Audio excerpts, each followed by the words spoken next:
surgiu depois que eu comecei no módulo da bioenergética. Por quê? Eu vi as pessoas fazendo ground, todo mundo que sabe o que é ground? E aí as pessoas faziam alguns movimentos e começavam a vibrar o corpo e falavam, não, é só energia física, isso é só físico. Aí eu comecei a pensar, mas como assim só físico? Eu pensei, não, tem mais alguma coisa. E a gente tem um espírito, gente. A gente não é só matéria e energia da matéria que pertence a esse mundo. Porque nenhuma energia pertence a esse mundo. Nem a energia da vida. E aí eu comecei a me questionar. Surgiu a oportunidade de pesquisar esse artigo. E aí a dúvida foi me movendo. Pode mudar. E para montar o trabalho, de repente eu encontrei René Descartes, que fala da dúvida. E aí eu fui raciocinando, falei, não vou colocar nada escrito, porque vai tomar muito tempo. E o que move todo mundo é a dúvida, gente. Eu espero que vocês saiam daqui em dúvida. Com muitas, eu não quero esclarecer nada para ninguém. E aí é necessário que ao menos uma vez na vida você duvide, tanto quanto possível, de todas as coisas. Pode mudar. E aí eu comecei no Freud, né, porque foi onde começou a psicanálise, e se eu fosse pegar muito atrás ia tomar muito tempo, a gente não tem esse tempo. E o que moveu o Freud? A dúvida. Porque ele fazia parte do corpo médico, e todo mundo só tratava o corpo físico, e ele viu que tinha uma energia, tinha um impulso, um instinto, que fazia aquelas pessoas agirem daquela forma. E aí ele escreveu a teoria da libido. Todo mundo aqui deve saber, ou pelo menos já ouviu falar, que não vai dar tempo de explicar. Né? E aí o que ele colocou? Não desejo suscitar convicções. O que desejo é estimular o pensamento e derrubar preconceitos. Que foi o que ele começou a fazer com a teoria da sexualidade, principalmente infantil. Criou uma série de controvérsias e acabaram até rompendo com ele. E Reich, quando nasceu, Freud já era médico, uma diferença de idade muito grande, mas isso não prejudicou Reich. Ele foi ser aluno do Freud. Só que também ele teve uma dúvida. Por quê? Ele via naqueles pacientes que Freud não conseguia resolver os problemas dos traumas deles, que ele encaminhava para o Reich, que tinha alguma coisa além daquilo ali que o Freud ensinou para ele.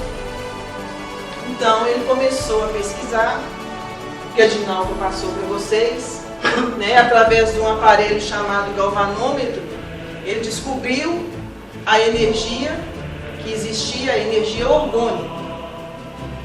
E depois, com a pesquisa com os bíons, que a Dinalva falou também, ele concluiu que essa energia existia em todos os seres vivos e também na matéria inanimada. Nas pesquisas que ele fez, tem até uma fotozinha que mostra matéria em decomposição e saindo aquela luzinha daquele pedaço de pau podre que ele estava pesquisando.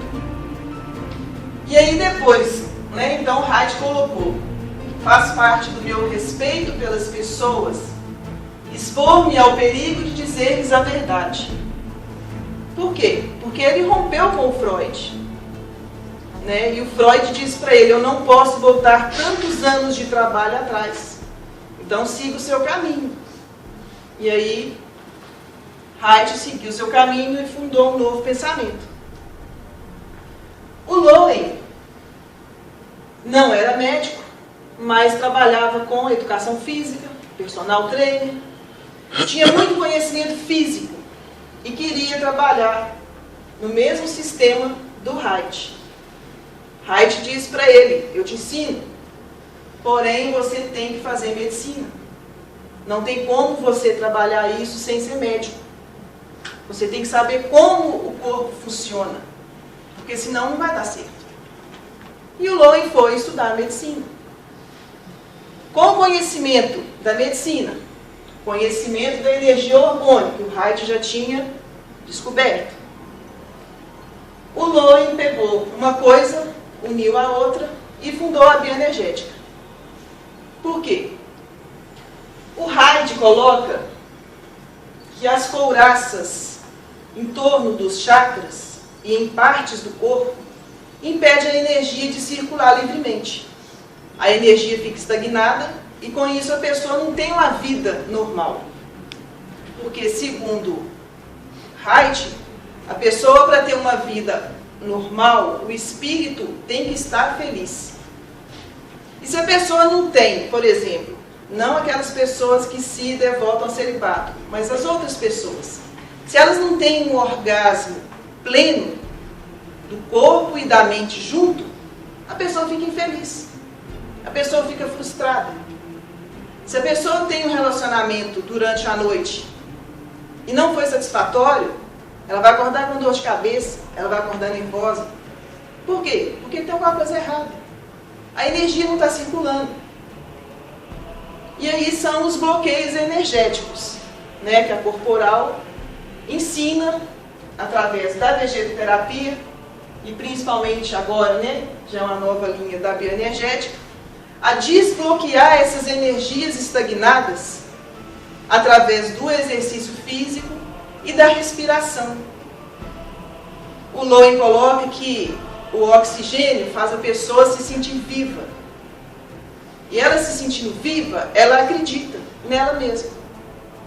E esses bloqueios não deixam essa circulação funcionar livremente. Depois do Lowen, essas duas figuras, que eu acho que todo mundo conhece, é do nosso tempo, né? Apesar de que o Lowen ainda não desencarnou, ele ainda está vivo, está velhinho, velhinho, mas está aí. E esses dois ensinam, né? O que os três ensinaram, não falam muito do primeiro porque não é o foco. E coloca à nossa disposição aquilo que a gente vai fazer com o que eles ensinaram para poder trazer para o Congresso.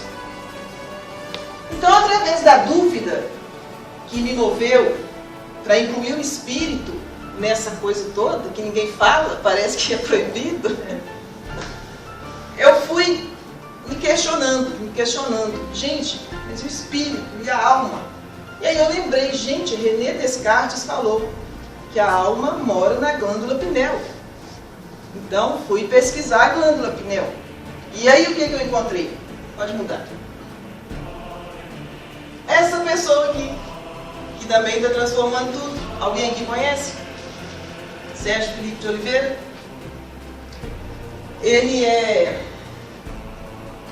médico psiquiatra, é mestre em neurociência, é professor da USP, ele é diretor e presidente da Pineal Mind e é diretor e presidente da Unispírito.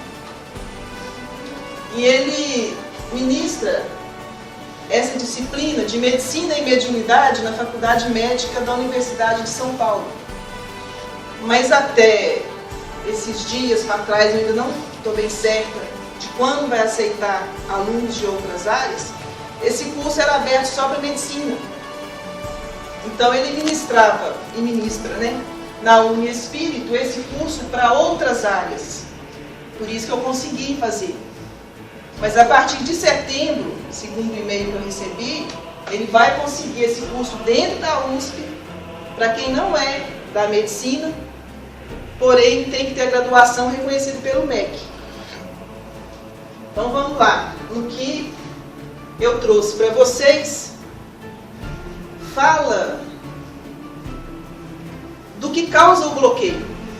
Porque até agora todo mundo está ouvindo como que esse bloqueio é feito através da interação com o ambiente. Segundo o Dr. Sérgio, dentro da glândula pineal, a epífise, está ali azulzinha aqui, existe dentro dela, isso aqui, esse monte de bolinha, que são cristais de apatita. São pedrinhas mesmo de... Quem conhece apatitas é uma pedra. E isso forma-se dentro da glândula pineal. E quanto mais pedra a pessoa tiver, mais ela vai captar energia. Não só da nossa dimensão, mas de todas as outras 10 que existem, segundo a teoria das supercordas da física quântica. Então, o Dr. Sérgio, o que ele estuda, o que ele está pesquisando e está ensinando? 2 tipos de mediunidade. A mediunidade adrenérgica, que a pessoa tem o fenômeno da incorporação. Mas essa incorporação não é que o espírito vai entrar no seu corpo, porque isso não existe. Existe uma projeção de uma mente, que não é a nossa, que entra por aqui, vai até a glândula pineal, e essa informação ela vai para o tálamo, para o hipotálamo, para o diencéfalo, para alguma região do inconsciente. E o que acontece? A energia, ela é transformada em química e vai para todos aqueles órgãos ali. Olha só, exatamente nos lugares aonde tem aqueles 7 segmentos de energia. E o que o Dr. Sérgio ensina? Que a respiração abre outros caminhos no organismo para o sangue passar. E isso aquece o corpo físico e desfaz esses bloqueios energéticos. Então, é bioenergética. Aí explicou. E o que acontece quando a pessoa respira mais? Ela movimenta. O espírito da pessoa consegue chegar mais perto da célula. Então a pessoa sente que está viva realmente. Mas é o espírito. Vou dar um exemplo para vocês dessa diferença do espírito e da energia do corpo físico. A pessoa vai dormir. Ela dorme. Aí acorda tipo 15 para 6 da manhã. Aí ela olha no relógio. Vou dormir mais meia hora. Aí cochila. Só que o espírito da pessoa, aquela que move a inteligência, que é a inteligência do corpo, porque a bioenergia não é inteligência. Ela é a energia que sustenta o corpo físico.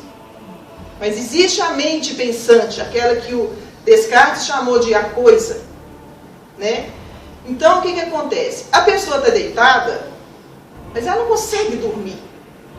Ela fica deitada e começa a pensar naquilo que ela tem que fazer. Se ela não pensa naquilo que ela tem que fazer, ela começa a pensar em problemas que ela tem que resolver. E aí o que acontece? O espírito está ligado à energia do corpo por um cordão de energia magnética. Só que para esse pensamento inteligente nosso, que é a nossa alma, movimentar por todos esses lugares, o que ele precisa? De energia. E aí o que acontece? Enquanto o corpo físico está deitadinho, a mente inteligente está passando por todos os lugares que o corpo deveria estar junto e não está, gasta toda a energia do corpo físico. E aí, depois daquela meia horinha de cochilo, a pessoa acorda um bagaço, cansada, mais cansada do que quando deitou. Sim, é que eu também não tenho muito conhecimento nesse sentido. Vou te dar um exemplo. Espirituais, vamos supor assim, né? E porque você falou essa questão do desgaste da energia, né? Uhum. E eu sou uma pessoa que com muita frequência me sinto muito cansada ao dormir e acordo mais cansada às vezes do que eu fui deitar. E eu não consigo achar muita explicação nesse sentido. Então, isso que você está falando talvez possa ser uma... Durante o dia você tem sim alguns piques de ausência. Tipo assim, você está fazendo assim, você começa pensando nas coisas. Então, isso aí já é do transe colinérgico, que é do desdobramento, que tem um fenômeno, né, o adrenérgico, que a pessoa incorpora. Mas isso, gente, não quer dizer que a pessoa vai incorporar e vai... Não!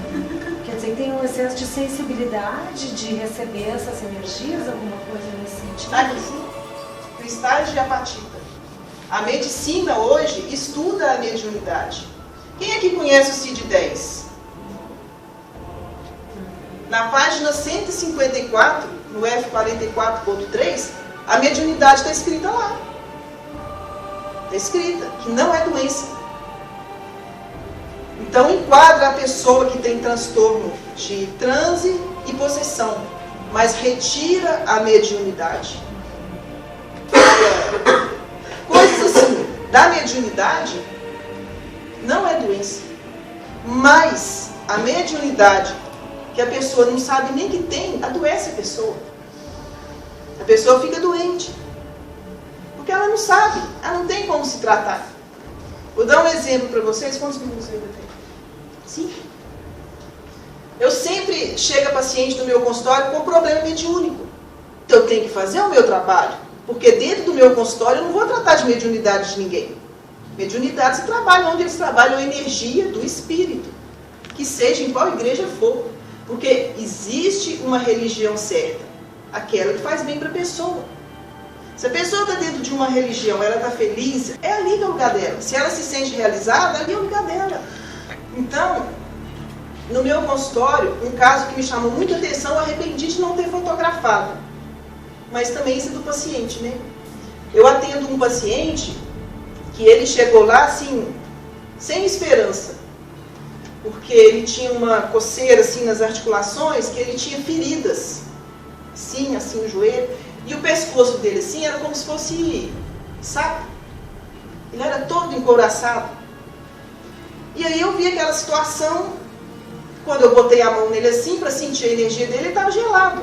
Pensei, isso é energia morta. E pensei comigo, vou fazer o meu trabalho. Fiz uma semana, fiz outra semana, fiz outra semana, ele foi melhorando. No primeiro atendimento, ele, depois de sair do consultório, à noite ele dormiu e amanheceu, a cama dele, segundo ele, estava como se ele tivesse dormido em cima de um monte de areia. Ele descascou todo. E quando foi o terceiro atendimento, ele estava muito feliz, mas as manchas ainda não tinham acabado. 2 dias antes dele voltar no meu consultório, ele começava a coçar de novo. Só que aí eu entrei de férias. Eu fiquei 10 dias sem atendê-lo. Quando ele voltou ao consultório, além de estar coçando, ele estava melando. Eu olhei aquela situação, sentei com ele e falei, olha, você sabe o que é mediunidade? Ele falou assim, não. Eu falei, olha, não é de comer, mas vai te fazer muito bem. E conversei com ele e expliquei a situação para ele. Ele procurou, né, onde ele poderia se tomar um passe, alguma coisa assim. E na outra semana ele voltou sem nada.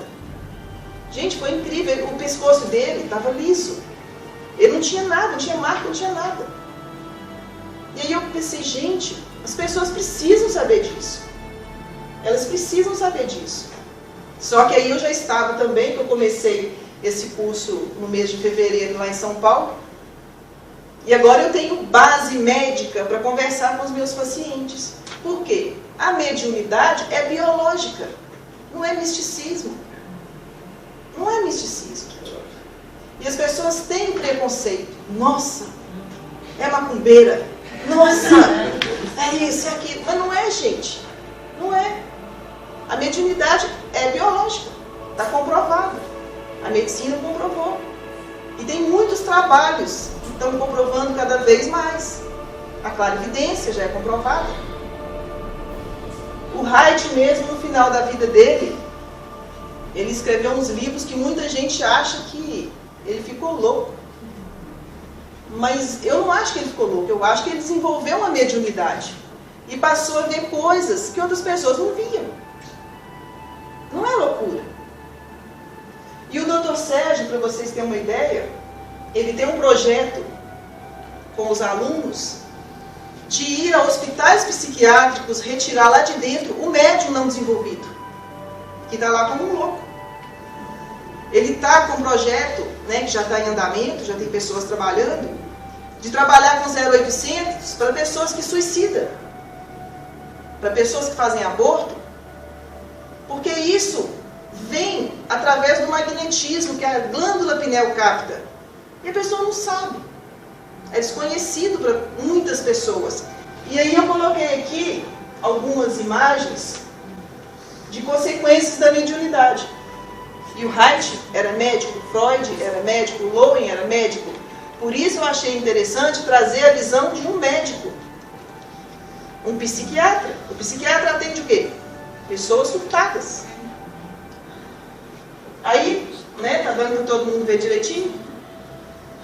Porque quando a pessoa encontra e aceita a condição da mediunidade, ela realiza coisas maravilhosas. Maravilhosas. A pessoa que o Dr. Sérgio se preocupa com elas, são essas pessoas, assim. São aquelas pessoas que não têm noção. Se você fala, a pessoa procura. Então, o que acontece? A gente precisa falar, gente. Então, vocês saem daqui, montem trabalhos, pesquisem e falem também. Mudar. Tem 1 minuto ainda? Não. Acabou? Não, mas pode continuar, só para concluir o seu pensamento. Então, essas duas pessoas, que essa que eu acho que vocês conhecem bem, que é o Chico Xavier, né? Ele, quando descobriu que o que ele tinha era um fenômeno mediúnico, ele, né, começou a psicografar livros, a curar pessoas e escreveu 412 livros. Essa senhora que vocês estão vendo ali, o nome dela é Neiva Chaves Zelaya. Ela já desencarnou em 1985. Se vocês pesquisarem, vocês vão ver que ela foi a primeira caminhoneira no Brasil. Foi a primeira mulher a ter carteira para dirigir um caminhão. Ela era mãe de 4 filhos, levava uma vida normal, desconhecia a mediunidade. Até que ela começou a ter visões. Fala, não, você está doido, vai para o psiquiatra. E ela foi. Chegou lá, ela falava para o psiquiatra, eu estou vendo gente morta. Ah, é assim mesmo. Pois é, mas e eles falam comigo? Não, é assim mesmo. Pois é, doutor. Por exemplo, agora, de trás dessa cortina, saiu um senhor daí, que está falando que o nome dele é tal, que morreu há 3 meses e que é seu pai. Aí o médico, papai. O que mais que ele está falando? E aí o que ela fez? Levantou da cadeira e correu. O médico pegou a minha doideira. Até que uma pessoa mais esclarecida, né, falou para ela, não, isso é mediunidade.